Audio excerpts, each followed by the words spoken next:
वाली माता तेरी सदा ही जय। तो आइए प्यारे प्रभु प्रेमियों,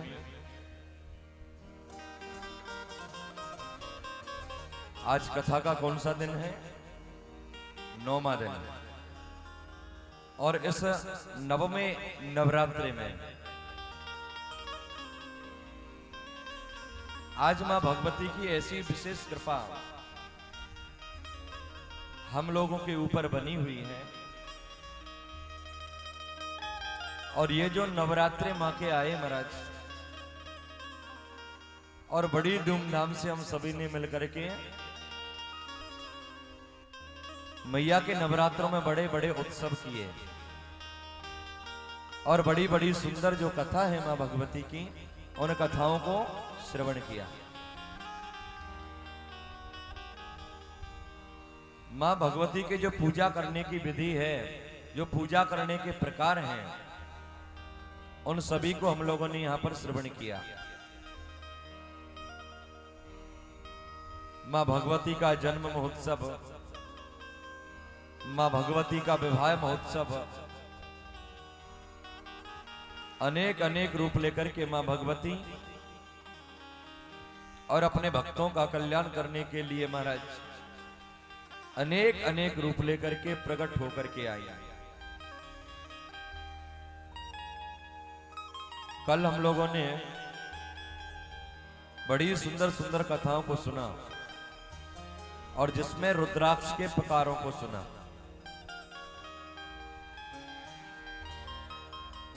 आज जब 12 मुखी रुद्राक्षों के बारे में हमने सुना महाराज, जो व्यक्ति जितने मुख वाला रुद्राक्ष धारण करता है उसे उसी प्रकार से और फल की प्राप्ति होगी। और इसके बाद में यहां पर प्रसंग आता है, और अगर आगे के चरित्रों को हम लोगों को श्रवण करना है तो कहां पर चलना पड़ेगा? अपने मन से और मां भगवती के चरणों में।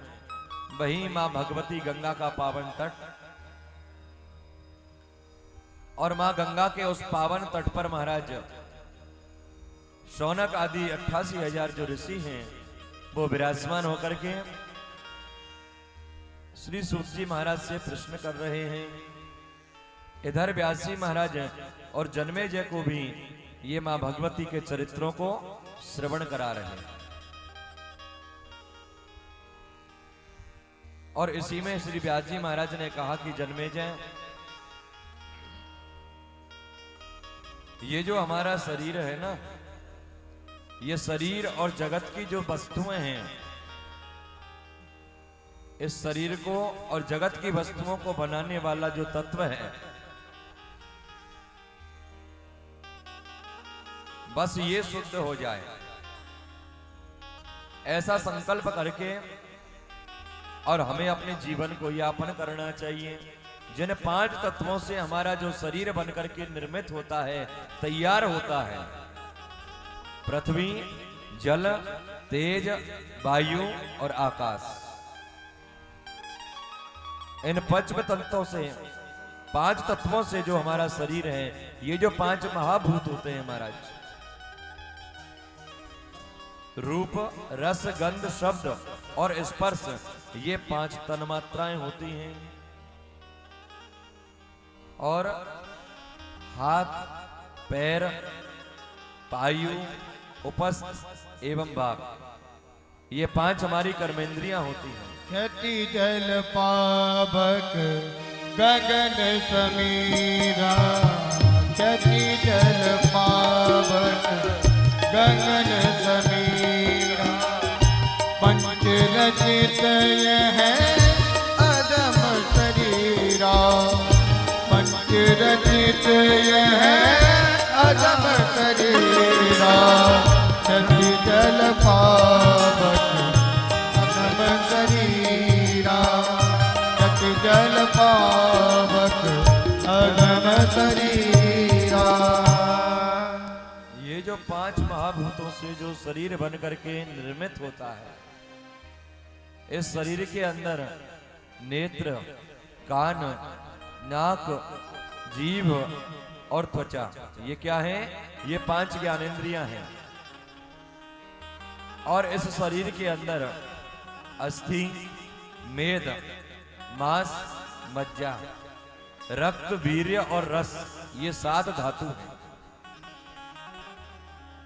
सत्व, रज और तम, ये प्रकृति के कितने गुण हैं? 3 गुण हैं। और मेरे ये सभी जो तत्व हैं ये शुद्ध हो जाए,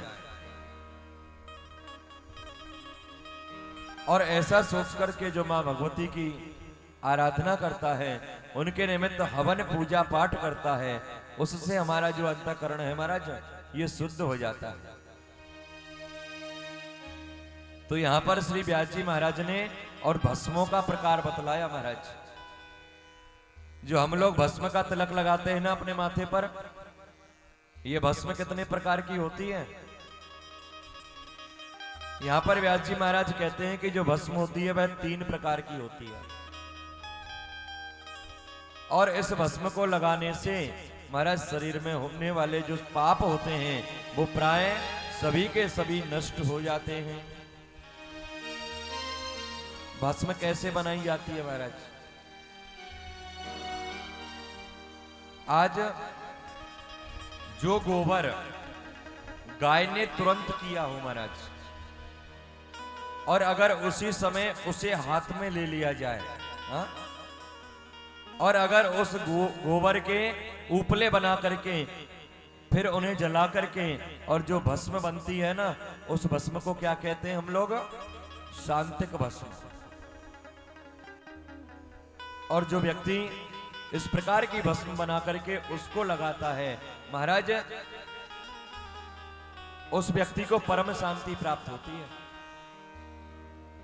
और जिस गोबर को पृथ्वी पर गिरने से पहले ही हाथ में ले लिया जाए, ये तो गिरने के बाद लिया गया महाराज, लेकिन जिसको जमीन पर ना गिरे उससे पहले ही हाथ में ले लें, और अगर उसके उपले बना करके भस्म बनाए तो कौन सी भस्म होती है? पौष्ट की भस्म। और जो तीसरी भस्म होती है वो होती है कामद भस्म, जो शरीर पर लगाने से सभी कामनाओं की पूर्ति करती है। उस भस्म को क्या कहते हैं? कामद भस्म। लेकिन मन में किसी प्रकार की कोई कामना रख करके कभी भस्म नहीं लगानी चाहिए। हम लोगों को जो मानव का शरीर प्राप्त हुआ महाराज, हमारे क्या कर्तव्य बनते हैं? मनुष्य को प्रातः काल उठना चाहिए, ब्रह्म मुहूर्त में उठ करके महाराज शौच आदि से निवृत्त होकर के स्नान करें, गौशाला हो तो उसमें जाएं, गौओं को प्रणाम करें, उनके शरीर के ऊपर हाथ को स्पर्श करें।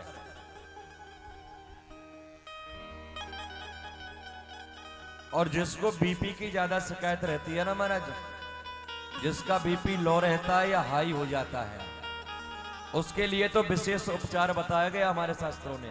क्या? कि जो देसी गाय होती है ना, उसके पीठ के ऊपर जो कुंभ जैसा होता है महाराज, अगर व्यक्ति उसके ऊपर सवेरे प्रातः काल जाकर के 10 से 20 बार भी अगर हाथ घुमा लेना महाराज, तो उसका जो बीपी की बीमारी होगी ना बिल्कुल नॉर्मल हो जाती है। प्रेम से बोलो जय माता दी। गाय के अंदर जो देवता लोग निवास करते हैं महाराज, गाय का स्पर्श करने मात्र से अनेक रोग दूर हो जाते हैं।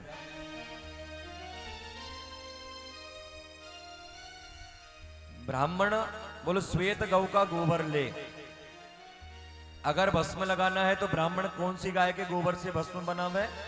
सफेद गाय के गोबर से। अगर क्षत्रिय को और भस्म लगाना है तो महाराज लाल गौ का गोबर ले, और वैश्य को अगर भभूति लगानी हो, भस्म लगानी हो तो पीले रंग की गाय का, और शूद्रों को अगर महाराज भस्म लगानी हो तो कपिला गाय का। प्रेम से बोलो। कौल वर्ण की जो गो है उसके गोबर का बड़ा विधान है। और गोभक्त जो होते हैं उनको क्या करना चाहिए महाराज?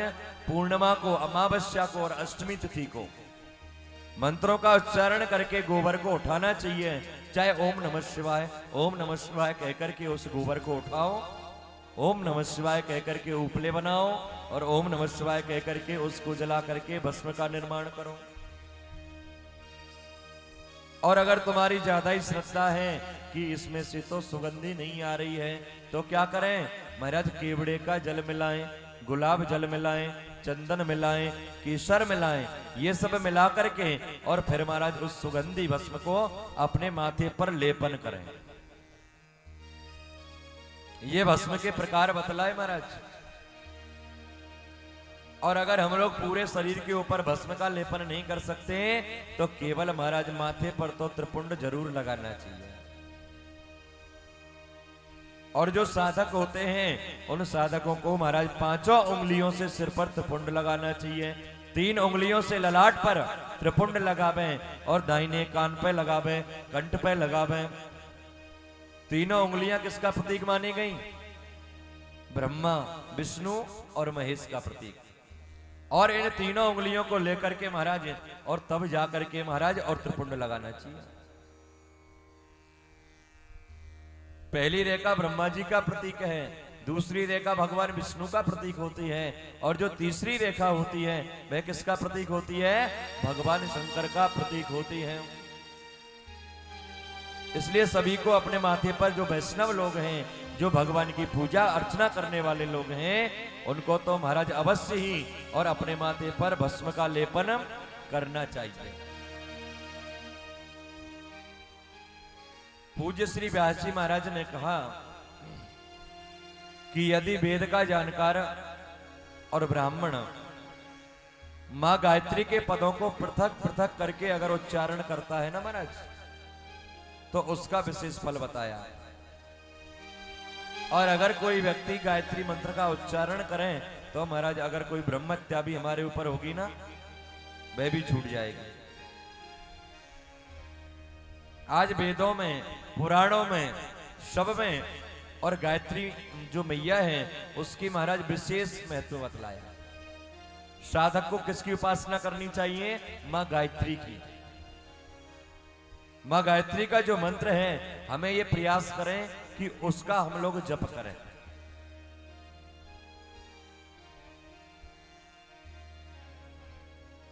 और यहां पर गायत्री का जप करते समय बोले महाराज एकाग्र चित्त होकर के और निर्गुण निराकार का ध्यान हमें अपने हृदय में करना चाहिए।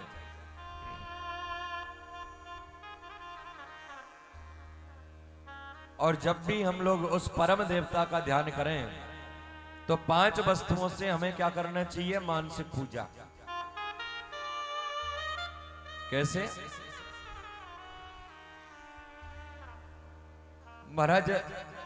जो मां भगवती है ना, इस भगवती का जो पृथ्वी का जो स्वरूप है उनको मैं गंध अर्पित करता हूं। ये देवी आकाश का भी स्वरूप है, इसलिए मैं उनको पुष्प अर्पित करता हूं। और जो वायु यहां पर प्रवाहित होती रहती है, किसी को दिखाई तो नहीं देती वायु, हवा चलती है, लेकिन महाराज कोई स्पर्श नहीं कर सकता, कोई देख नहीं सकता। होने के बाद भी हम लोग उसे देख नहीं सकते। और यही मां भगवती का स्वरूप है महाराज। जो वायु और सभी प्राणियों को प्राणदान देती है, उन्हें मैं धूप अर्पित करता हूं।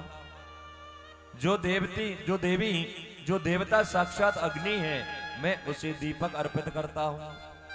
और जो साक्षात अमृता स्वरूपा है, मैं उन देवी को नैवेद्य अर्पित करता हूं।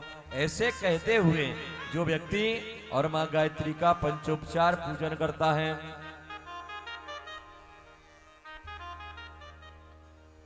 ऐसी मानसिक पूजा करने से और मां प्रसन्न होकर के और हमारी जो अभिलाषाएं होती हैं उन सभी अभिलाषाओं को पूर्ण करती हैं।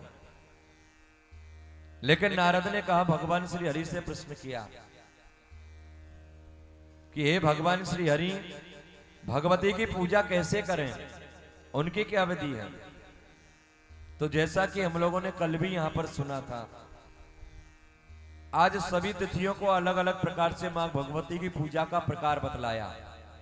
सभी महीनों में अलग अलग प्रकार से और मां भगवती की पूजा का प्रकार बतलाया। और जो व्यक्ति लेकिन जब भी भगवती की पूजा करें ना महाराज, सबसे पहले हमें क्या करना चाहिए? अपने गुरु की आज्ञा लेनी चाहिए। जब भी कोई कार्य हम लोग आरंभ करें तो बगैर गुरु की आज्ञा के नहीं करें। एक बार उनसे आज्ञा जरूर लें और पहले भगवती का आवाहन करें फिर, और भगवती का आवाहन करके और महाराज अपनी पूजा को आरंभ करना चाहिए। अब जिसकी जैसी कामना से जो लोग माँ की भगवती की आराधना करते हैं, कोई गन्ने के रस से मैया को स्नान कराता है, कोई अनार के रस से और मां भगवती को स्नान कराता है। अलग अलग प्रकार है, जिसको जिस वस्तु की आवश्यकता होती है महाराज वह उसी और पदार्थ को लेकर के मां भगवती की आराधना करता है। और ठीक ऐसे ही महाराज आज भगवान श्री हरि ने कहा कि नारद, एक बार हिमालय में एक स्थान था और उस स्थान पर चकवा नाम का एक पक्षी रहा करता था।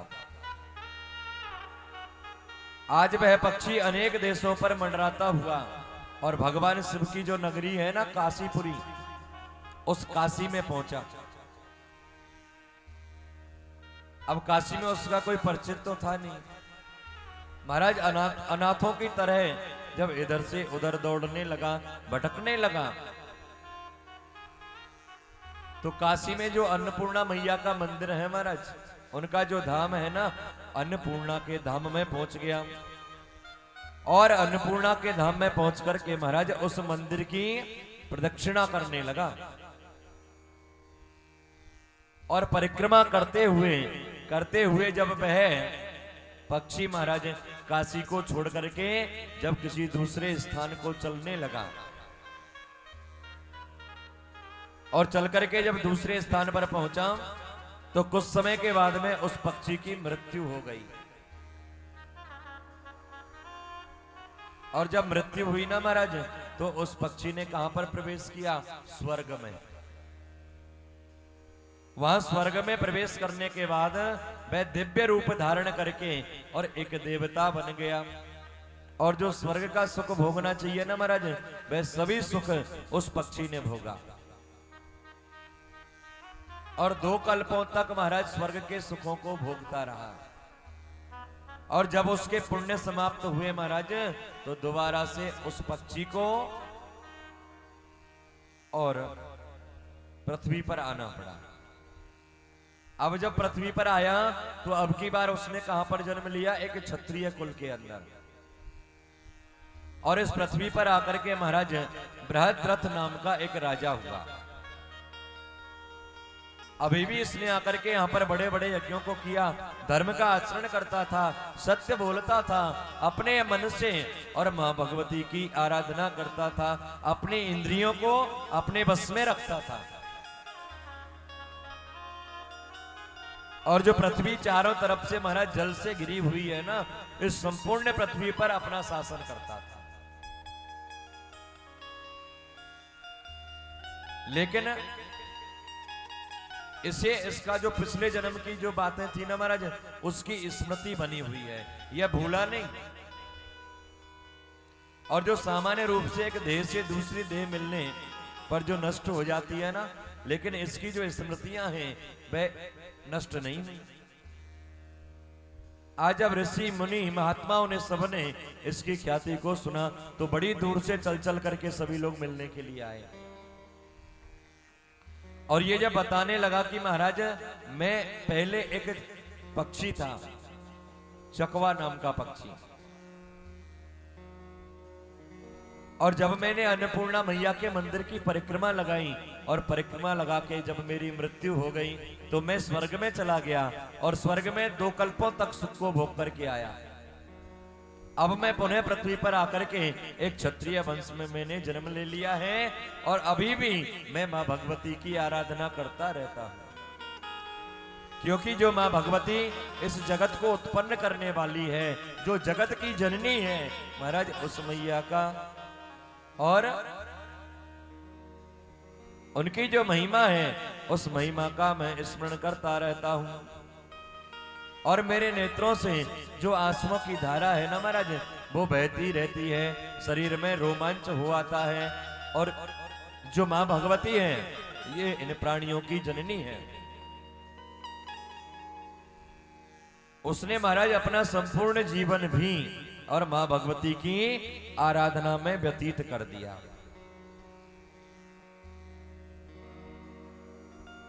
आज संपूर्ण जीवन को मां भगवती के लिए महाराज बड़े बड़े यज्ञ करता था, बड़ी बड़ी तपस्या करता था, और बड़े बड़े बहुत ज्यादा महाराज दान दे करके और उसने मां भगवती की आराधना करी। और जब आराधना करने लगा मां भगवती की, तो आज मां भगवती ने महाराज और अपने उस भक्त के ऊपर ऐसी कृपा करी, ऐसी कृपा करी महाराज। आज साक्षात मां भगवती ने प्रकट होकर के और उस भक्त को अपने चरणों में स्थान दिया। बोले जगदम्बे मात की जय।